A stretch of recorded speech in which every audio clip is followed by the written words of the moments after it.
आज के कार्यक्रम के हमारे माननीय प्रमुख अतिथि जी श्रीमान अरविंद नेताम जी, वर्ग के माननीय सर्वाधिकारी महोदय, विदर्भ प्रांत के माननीय संघचालक जी, नागपुर महानगर के माननीय संघचालक जी, उपस्थित विशेष निमंत्रित गण, नागरिक सज्जन, माता भगिनी एवं आत्मीय स्वयंसेवक बंधु,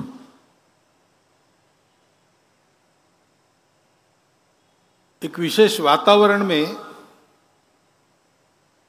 यह अपना समापन कार्यक्रम संपन्न हो रहा है। संघ के स्वयंसेवकों के लिए शताब्दी समारोह शुरू होने के पूर्व का ये वर्ग है। 1.25 साल चल रहा है, वो पूरा होगा विजयदशमी को। उसके बाद उस निमित्त जो कुछ योजना हमारी है वो वर्ष भर चलेगी।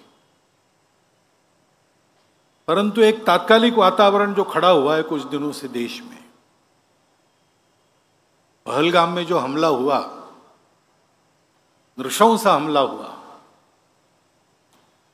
और हमारे नागरिकों को हमारे देश के अंदर आकर आतंकवादियों के द्वारा मारा गया, तो स्वाभाविक सबके मन में दुख था, क्रोध था और अपराधियों को शासन होना चाहिए इसकी उत्कट इच्छा थी। तो कुछ कार्रवाई हुई और शासन किया गया। इस सारे प्रसंग में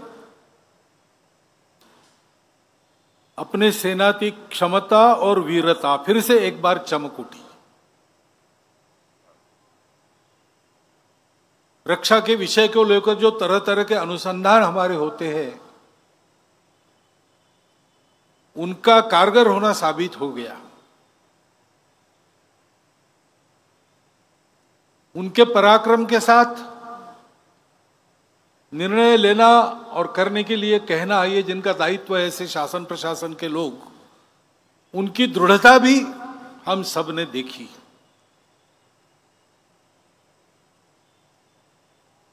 हमारे पूरे राजनयिक वर्ग में, सब दलों के राजनयिकों में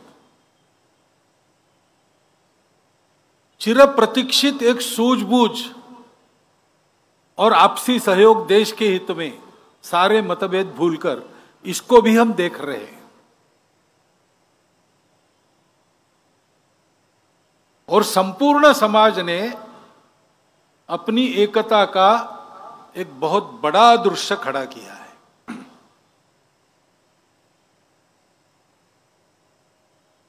ये दृश्य अगर चिरस्थायी होता है,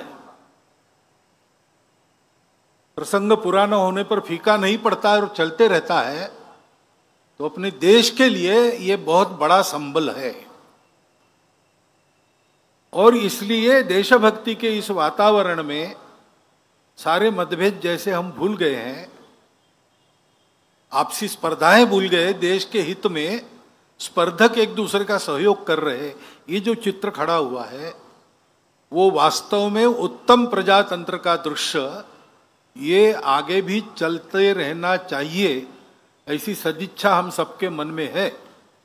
क्या होगा कैसे होगा कोई बता नहीं सकता, परंतु ऐसा होना चाहिए, ऐसा तो सबको लगता है। क्योंकि हम ये भी जानते हैं कि ये सब होने के बाद समस्या तो मिटी नहीं। टेढ़ापन जब तक कायम है,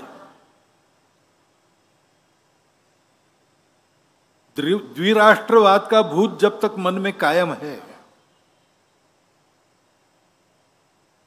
शांतिपूर्वक रह सके इसलिए अलग हुए और अलग होने के साथ ही अशांति करना प्रारंभ किया, ये दोगलापन जब तक जाता नहीं तब तक देश पर ये खतरे बने रहेंगे।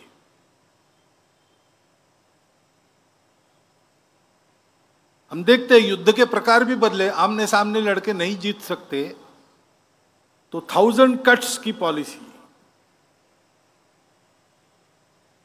आतंकवाद को सहारा देकर उसके जरिए लड़ना,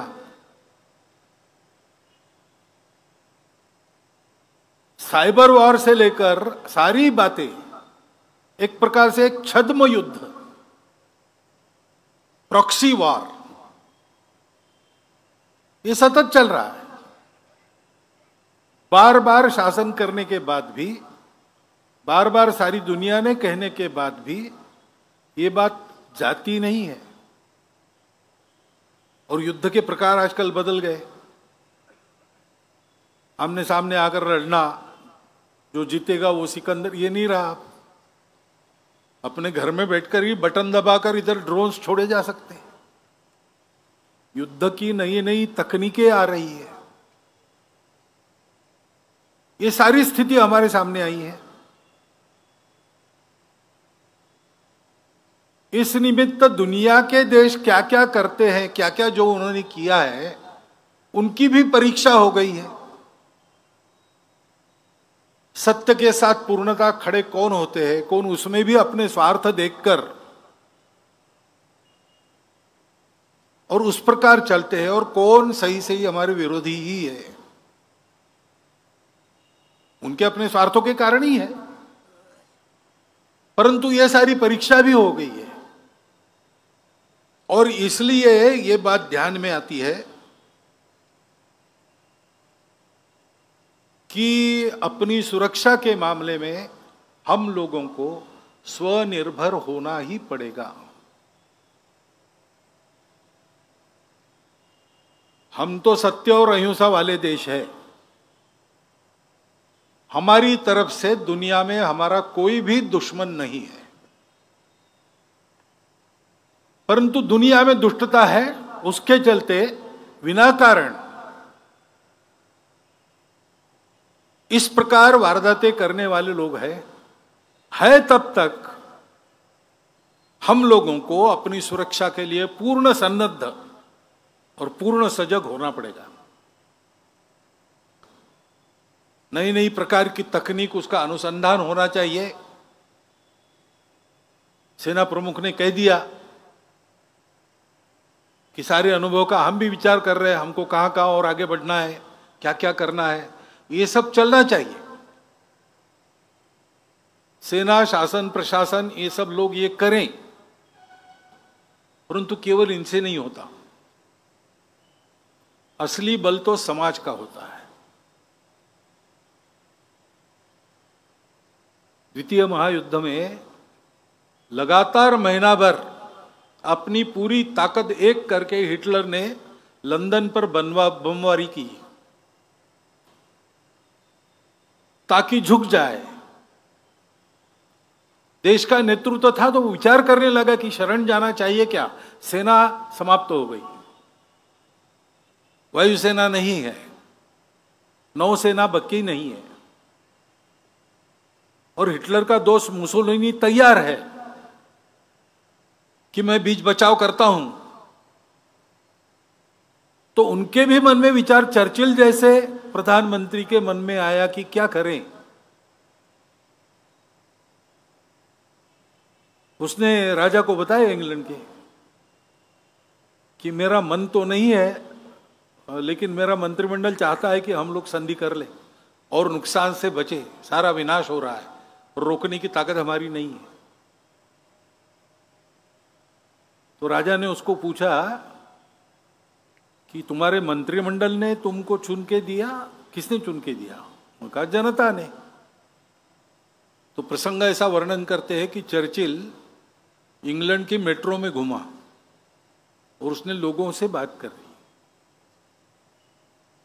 अब युद्ध क्या होता है, कितना नुकसान उठाना पड़ता है, कैसे संवार होता है, अपनी ताकत क्या है, ये कोई जानते नहीं। सामान्य लोग इसको नहीं जानते, लेकिन उनके मन में एक देशभक्ति है, तो वो चर्चिल को बताने लगे कि बिल्कुल शरण नहीं जाना, हम लड़ेंगे, गली गली में लड़ेंगे, हमारे पास कुछ नहीं तो बर्तनों से लड़ेंगे। वास्तव में ऐसा लड़ना पड़ता तो क्या होता, उसकी कल्पना उनको नहीं थी, लेकिन उनका नीति धैर्य ऐसा था। उसके आधार पर चर्चिल ने कहा, फिर पार्लियामेंट में जाकर संधि का विचार छोड़ दिया और कहा कि हम आसमान में लड़ेंगे, समुद्र में लड़ेंगे, सर्वत्र लड़ेंगे, और कदाचित इस लड़ाई में अगर हमको विजय नहीं मिली तो हमारी अगली पीढ़ी हमारे साम्राज्य में जो बाकी देश है वहां जाकर लड़ाई जारी रखेगी, लेकिन पूर्ण विजय प्राप्त किए बिना हम रहेंगे नहीं, शरण तो बिल्कुल नहीं जाएंगे। ये बल उनको कहां से प्राप्त हुआ? युद्ध के बाद चर्चिल का अभिनंदन किया समाज ने। उस अभिनंदन में कहा गया कि Churchill is a lion of England. तो चर्चिल में उत्तर ने कहा कि मैं लॉयन नहीं हूं, मैं सिंह नहीं हूं। You were the lions, I only roared for you. आप सिंह थे, मैंने आपके तरफ से गर्जनाएं की। वास्तव में ऐसा ही रहता है। देश का असली बल उसके समाज का बल होता है, और इसलिए हमारे समाज को बहुत सजग रहना चाहिए, एक रहना चाहिए। हमारा देश विविधताओं का देश है, कई प्रकार की विविधताएं हैं और समस्याएं भी है, और कभी कभी एक की समस्या दूसरे के ध्यान में नहीं आती। एक के लिए लाभ की बात दूसरे के लिए नुकसान की होती है। इस सारे जंजाल में से देश के लिए एक निर्णय करना, एक प्रकार से चलना, ये बहुत कसरत हो जाती है, तार पर की कसरत। उसके चलते समाज में असंतोष भी रहता है, सब रहता है, ये स्वाभाविक है और वाजबी भी है। परंतु हमारे देश के हित के सामने ये सब हमारे लिए जायज नहीं है। हर हालत में समाज के किसी वर्ग की किसी वर्ग से लड़ाई न हो, ये हमको देखना ही पड़ेगा। आपस में सद्भावना का ही व्यवहार रखना पड़ेगा। भावनातिरेक में आतताईपन करना, जहां आवश्यक नहीं वहां झगड़ा निकालना, प्रतिक्रिया में कानून हाथ में लेकर चाहे जो करना, ये ठीक नहीं है। किसी भी एक जमाना था जब हम परतंत्र थे, शासक हम में लड़ाई चाहते थे, वो उपद्रवियों का साथ देते थे, इसलिए जो निरपराध लोग थे उनको लड़ना पड़ता था। लेकिन अब हमारा शासन है, भारत का शासन है, भारत के संविधान के अनुसार शासन है। तो समाज का आपस का व्यवहार करते समय हिंसा करना, बिना कारण गाली गलौज वाली भाषा का उपयोग करना, प्रतिक्रिया में आके कुछ भी बोलना, ये सारी बातें हमको छोड़ देनी पड़ेगी। ठंडे दिमाग से विचार करके उकसाने वाले लोग हैं, विक्टिमहुड उत्पन्न करने वाले लोग हैं, भड़काऊ भाषा उत्पन्न करने वाले लोग हैं, इन सबके चंगुल में नहीं फंसना। अपने स्वार्थ लाभ के लिए समाज में इस प्रकार की फूट झगड़ा चाहने वाले भी लोग हैं, और इस प्रकार का फूट झगड़ा हो तो भी सदियों से हम एक रहेंगे, ऐसे ओवर कॉन्फिडेंस में भी अपने स्वार्थ के लिए थोड़ा असंयम करने वाले लोग हैं। हमको ये नहीं करना चाहिए। एक दूसरे के साथ सद्भावना, सदाचार, सद्विचार और सहयोग करने की आवश्यकता है, क्योंकि हम सब लोग इस देश के अलग अलग भाषाओं के बोलने वाले, अलग अलग देवी देवताओं की पूजा करने वाले, अलग अलग खान पान रीति रिवाज वाले, अलग अलग हित संबंध आज जिनके उत्पन्न हुए विविधता के कारण, ऐसे हम सब लोग, हमारी जड़ें तो एकता में है, विविधता में नहीं है।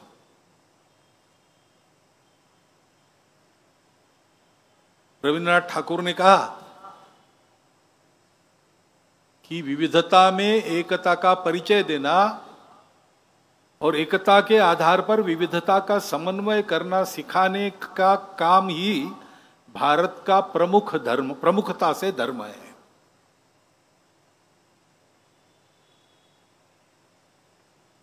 उस एकता में हमारी जड़ें होनी चाहिए, उसका ध्यान रखना चाहिए। बरतना विविधता में पड़ता है। मैं मेरी भाषा बोलूंगा, उस भाषा के प्रति मेरे मन में गौरव भी है। मेरी अपनी पूजा है, वो मुझे प्रिय है।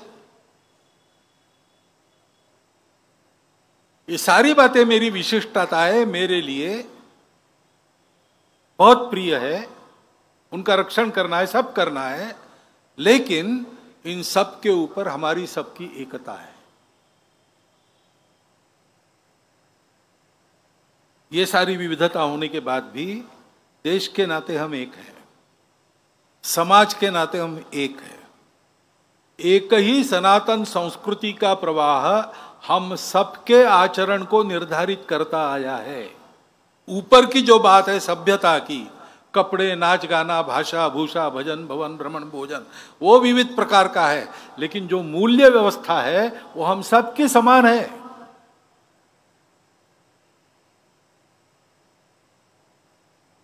और पूर्वजों से हम एक है, हमारे कोई अलग अलग वंश नहीं है। ये भ्रम पैदा किया गया है अंग्रेजों द्वारा।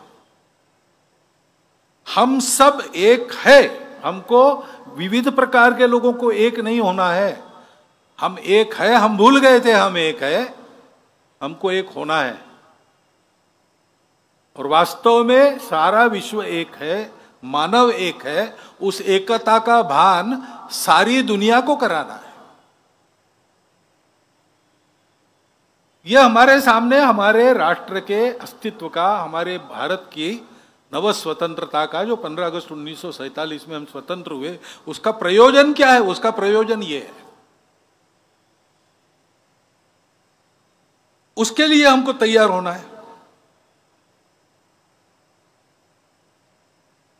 विविधताओं को संभालते हुए, उनका स्वीकार करते हुए, उनका सम्मान करते हुए, एकता पर सबकी दृष्टि लाना और उसके आधार पर विकास का पथ मानव जाति का पुनर्निर्धारित करना, इसका उदाहरण भारत को दुनिया के सामने रखना है। दुनिया को उसकी आवश्यकता है। और इस दृष्टि से अभी जो बातें हमारे अतिथि महोदय के द्वारा रखी गई वो बड़ी महत्वपूर्ण है। हम सबको उसका विचार करना ही है। हम तो कर ही रहे संघ के लोग। विकास और पर्यावरण का विरोध क्यों होना चाहिए?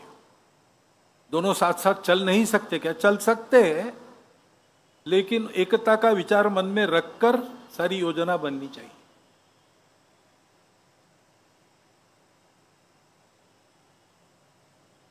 हमारा आदिवासी बंधु हमारा ही समाज है। हमारे समाज में अनेक देवी देवता है। आपने कोड की बात करते समय कहा इतने सारे हैं, बराबर है।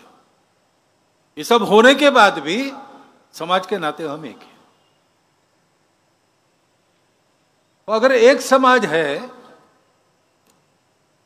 तो आपको ये कहने की जरूरत नहीं कि हमारी मदद कीजिए। संघ का काम ही है, संपूर्ण हिंदू समाज में संघ सबको मानता है। मैं कोड की बात नहीं कर रहा हूं, वो एक अलग विषय है, टेक्निकल विषय है। लेकिन समाज का ये अंग भी हमारा ही अंग है। उसकी समस्याओं में जितनी हमारी ताकत है उतना हम करेंगे। हमारा एक तरीका है। शासन के लिए आपने कुछ कहा, वो शासन के पास पहुंच जाएगा, परंतु शासन अपना काम करेगा। और कैसा करता है आपको ज्यादा मालूम है, आप रहे, इसलिए वहां हमेशा समय लगता है। और सभी फैक्टर्स एक साथ बहुत कम बार सोचे जाते हैं। लेकिन हम कहते हैं कि शासन वगैरह इन सबकी ताकत क्या है? समाज की ताकत है। तो शासन प्रशासन में सुनवाई नहीं होती तो क्या बिगड़ा? समाज है। पेशा कानून की बात आपने की, उस कानून का उपयोग कैसा करे जिससे समाज में भेद उत्पन्न न हो, कुछ अलग हो रहा है ऐसा किसी को न लगे, और फिर भी पेशा कानून जिसलिए लाया गया वो सारा ठीक हो। इसका उदाहरण आपको देखना है तो विभिन्न संगठनों के माध्यम से हमारे स्वयंसेवकों ने काम किया है। नासिक जिले में काम है, उसको कैसे लागू होना चाहिए इसका एक सुंदर उदाहरण वहां है। मैंने कल आपको चेतराम जी पवार का नाम बताया। बैतूल और आसपास के इसमें भी योजना पूर्वक उस प्रकार का काम चल रहा है। बस्तर में भी होगा। हम है ही, आपको विनंती करने की जरूरत नहीं। मैं कहता हूं आपने आकर हमको एक कर्तव्य बोध दिया है। हम जहां जहां पहुंचते वहां ये सब करते हैं, पहुंच हमारी बढ़नी चाहिए, बस इतनी बात है। और इसलिए जो भी सारी बातें आपने कही उसमें हमारे तरीके से हम जो कुछ कर सकते हैं हम जरूर करेंगे। मतांतरण का विषय है। मतांतरण क्यों होना चाहिए? हम तो ये मानते हैं, हमारी परंपरा कि रुचिनुसार मार्गों का वैचित्र्य होता है। रुचिनाम वैचित्र्यात् रुजु कुटिल नाना पथयुताम नृणाम एको गम्या। ये सब जो तरीके हैं पूजा के, खान पान के, संस्कृति के, ये अलग अलग है। रुचि प्रकृति के अनुसार, अपनी परिस्थिति के अनुसार, अपनी सोच के अनुसार, ये बिल्कुल स्वाभाविक बात है। सब जाते हैं एक ही दिशा में अगर ठीक जाए तो, बीच में स्वार्थ ना आए, बीच में विकार ना आए, इसको भुना के अपना उल्लू सीधा करने की बुद्धि ना हो तो कुछ बिगड़ता नहीं, सब एक ही तरफ जाने वाले हैं। ऐसा है तो फिर मतांतरण क्यों करना? आधान के गुलाबराव महाराज जी को पूछा मिशनरियों ने कि सभी रास्ते सत्य है तो ईसाई क्यों नहीं बनना? तो उन्होंने कहा कि अगर सभी रास्ते सत्य है तो ईसाई क्यों बनना? अपने मन से अगर कोई अपने पूजा का तरीका बदलता है तो हमारे यहां किसी ने ऑब्जेक्शन लिया नहीं है, मान्यता है। रोरण नारायण वामन टिळक हो गए, परंतु लोभ लालच जबरदस्ती से करना, ये सोच के या कह के करना कि तुम्हारा रास्ता गलत है, तुम्हारे पूर्वज गलत थे, हम तुमको सही कर रहे हैं, एक प्रकार से गाली हो गई। Conversion is a violence. हमने उसका कभी समर्थन, हमको पंथ संप्रदायों से कोई बैर नहीं है। ईसा मसीह, पैगंबर साहब, सब श्रद्धा है उनके बारे में, हम भी उस श्रद्धा में सहभागी हैं। परंतु अपने अपने तरीके से सब चलेंगे। और इसलिए ऐसे जो गए लोभ लालच जबरदस्ती से, वो अगर वापस आना चाह रहे हैं तो उनको स्वीकार करना चाहिए, क्योंकि इट इज करेक्शन। और इसलिए इन सब बातों में हम आपके साथ हैं। आदिवासी समाज कोई अलग समाज नहीं है। मैं तो कई बार कहता हूं कि हमारी संस्कृति जो जन्मी वो जंगलों और खेतियों में से जन्मी, इसलिए आदिवासी समाज हमारा मूल है। उनकी अपनी भाषाओं में जो तत्वज्ञान वो बताते हैं वो नासदीय सूक्त के पास जाता है। पर्यावरण के प्रति मित्रता, सब जगह पवित्रता देखना, पेड़ पौधों को पूछना, निसर्ग की पूजा करना, ये भारत छोड़ के कहां परंपरा है? ये भारत की परंपरा है। हम आज अपने आप को हिंदू कहते, हिंदू बने हैं, कहां से बने? वहां से बने हैं। और इसलिए अपने समाज का एक अभिन्न अंग मान के हमारी शक्ति पूरी लगाकर और हमारे अपने तरीके से हम समाज के बल के आधार पर काम करते हैं। हम काम करेंगे और ठेका तो हम लेते नहीं, हम काम करेंगे, यानी हम और जिनके लिए काम करना है वो सब मिलकर करेंगे। क्योंकि काम होने का तरीका यही रहता है, अपना भाग्य अपने को बनाना पड़ता है। नेता, नारा, नीति, पार्टी, अवतार, सरकार, विचार, महापुरुष ये सहायक हो सकते हैं, लेकिन 10 कदम हमको आगे जाना पड़ता है, तब 5 कदम ये पीछे आते हैं। ये आज की बात नहीं कर रहा हूं मैं, ये हमेशा ऐसे होता रहा है। सारे परिवर्तनों का कारण समाज है, और इसलिए अपने आचरण से, अपने उदाहरण से समाज में परिवर्तन का वातावरण उत्पन्न करना, ताकि समाज खुद अपना परिवर्तन करे, तो फिर नीतियों में परिवर्तन आना अवश्यम भावी है।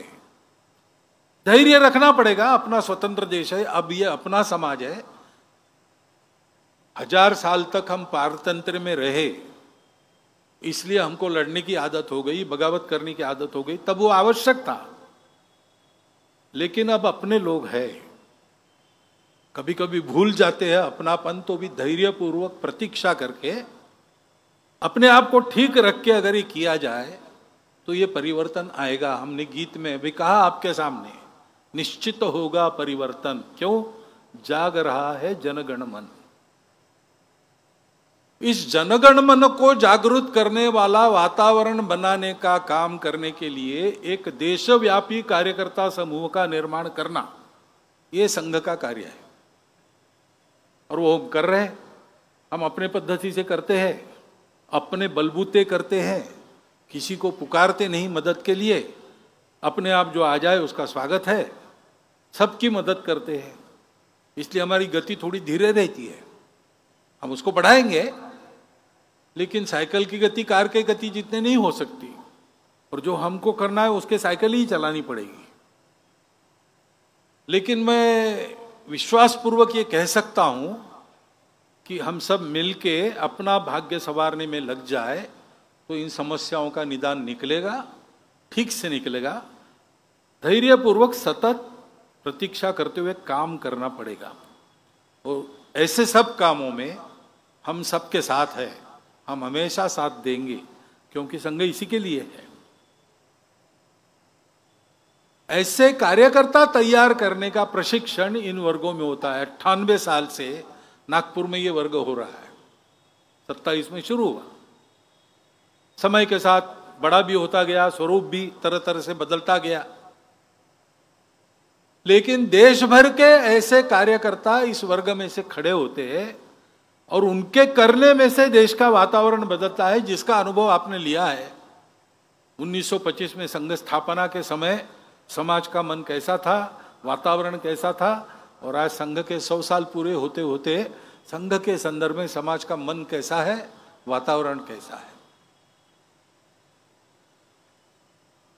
4 दिन में हो हल्ला भड़का करके और कुछ कर दिया तो वो 2 दिन में समाप्त हो जाता है। सावरकर जी ने एक बार कहा था संघ के कार्यक्रम में आकर कि हम लोग काम करते हैं, हमारा काम मूसलाधार वर्षा जैसा है, आएगी बदाबद बरसेगी 2-3 घंटे में, और सब इधर उधर हो जाएगा और चली जाएगी। वो पानी भी बह जाता है, वो आर्द्रता भी सूख जाती है, उसका फायदा नहीं होता वृक्षों को, फसल को।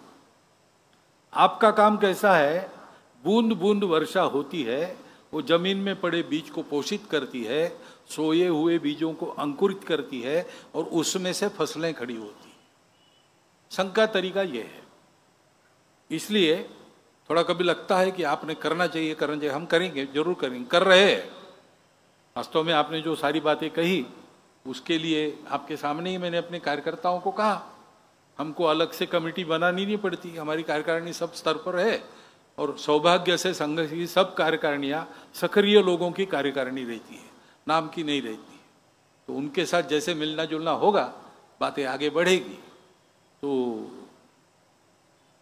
आपको बिल्कुल डरने की आवश्यकता नहीं, हम सब है, साथ है, और हम सब ये करेंगे। परंतु ये सारे समाज में करना है, और सारे समाज में करना है तो इन बातों को अपने जीवन में चरितार्थ करने वाले, समाज के साथ निरतिशय प्रेम रखने वाले, मन में बिल्कुल भेद न रखते हुए सबको अपना मानने वाले चारित्र्य संपन्न कार्यकर्ताओं की आवश्यकता है। और वही कार्यकर्ता निर्माण का काम संघ कर रहा है। उसका एक नमूना आपने यहाँ पर देखा है। मेरी प्रार्थना यही है कि ये काम केवल संघ का नहीं है, हम सबको मिलकर अपना भाग्य बनाना है। अपना भाग्य ने, हम सबका भाग्य ने, हमारे देश का भाग्य है, उसको संवारने के लिए काम चल रहा है। और इसलिए दर्शक की दृष्टि, कौतुक की दृष्टि केवल इससे नहीं होगा, प्रत्यक्ष सक्रियता की आवश्यकता है। अधिकाधिक सहभाग संघ के स्वयंसेवकों के साथ, देश हित में संघ के स्वयंसेवक जो काम करते हैं उसमें आप सबका रहे, एक अनुरोध मैं आपके सामने रखता हूं और मेरी बात